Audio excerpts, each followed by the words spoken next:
দাও বৌমা, টাকাটা দাও। কিসের টাকা মা? কিছু নয়, তুই তোর কাজ কর।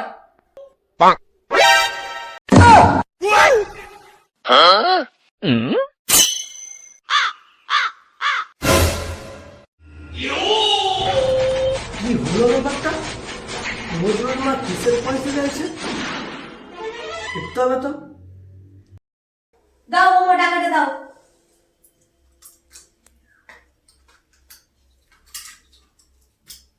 এই 50 টাকায় আর হবে না বৌমা, টাকা বাড়াতে হবে। কেন মা, আমি তো আগের মাসে 20 টাকা বাড়িয়েছিলাম। টাকা না বাড়ালে আমি মুখ বন্ধ রাখতে পারবো না। আমি কি জানি না রোজ বাবুর পকেট থেকে তুমি ক টাকা করে নাও? আচ্ছা আচ্ছা মা, দিচ্ছি। এই নাও মা।